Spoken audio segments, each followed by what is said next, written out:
Jeunesse en cours, édition 2024, avec le président du jury, Michel Boujna, bonjour. Bonjour.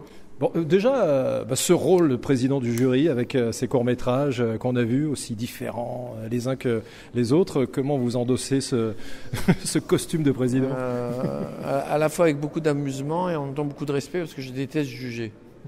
Je déteste dire celui-là c'est mieux que ça. Je trouve que c'est très difficile. Je dis toujours que pour faire un bon festival de cinéma où on donne des prix, en tout cas, il faudrait donner le même scénario, la même caméra, la même équipe, presque les mêmes acteurs, la même histoire, et on voit celui qui la raconte le mieux. Ces courts-métrages, c'est une bonne école, un bon laboratoire pour ceux qui débutent? À ce que j'ai vu aujourd'hui, il y a des choses formidables. Vraiment, vraiment, il y a des choses très très bien, j'ai trouvé.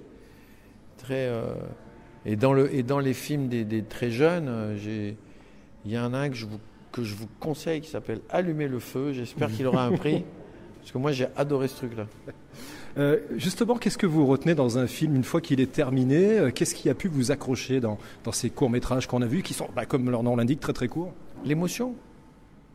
Le seul langage qui m'intéresse, c'est l'émotion, c'est tout.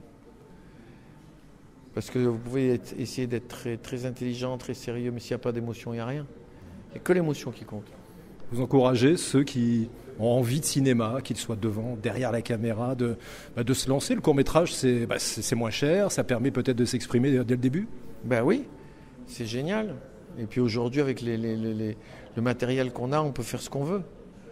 C'est très léger. Je veux dire, faire des films aujourd'hui, ça coûte beaucoup moins cher que quand moi j'avais 20 ans. Donc, bien sûr, ceux qui ont envie, amateurs, mais qui veulent rester amateurs toute leur vie, ou ceux qui veulent devenir des professionnels de ce métier, je les encourage à 1000%. Bien sûr. Plus il y a d'artistes, mieux c'est. La société est équilibrée. Ouais. Vous avez aimé, sans jouer sur les mots, le rôle de réalisateur, vous, dans votre carrière?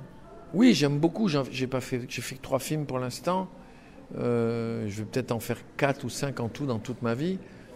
C'est pas mon vrai métier. Mon vrai métier, c'est d'être sur une scène. Mais non, j'adore ça. Je vais en faire un là bientôt, j'espère. Moi, je suis en train d'essayer de l'écrire, mais je suis très lent comme garçon. Dans le processus, c'est quoi qui vous passionne de plus? La direction des comédiens, par exemple? Je déteste les jeunes. Il y a plein de jeunes là-haut.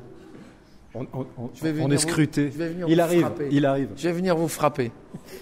Et c'était quoi la question? Oui, non, qu'est-ce que vous préfériez? C'était la direction d'acteur, l'écriture? C'était de voir ce que j'avais dans la tête. C'est-à-dire que je fais des spectacles tout seul depuis 40 ans. Je vois jamais ce que je fais puisque je joue.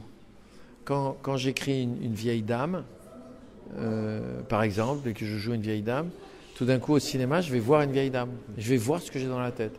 Et enrichi par le talent des acteurs ou des actrices. C'est ça qui est génial. Les projets à court terme, c'est quoi? Là, les vacances. Ensuite, le Festival de Ramatuelle, qui est la 40e édition. Après, je continue la tournée d'Adieu les Magnifiques, encore un peu. Et je rentre en répétition d'une pièce d'Ivan Calberac. Vous savez, qui a écrit L'étudiante et Monsieur Henri et tout ça. Une pièce de théâtre qu'on va jouer à Paris au théâtre. Et je travaille sur mon film. Voilà. Vous savez tout. Merci Michel. Je vous en prie.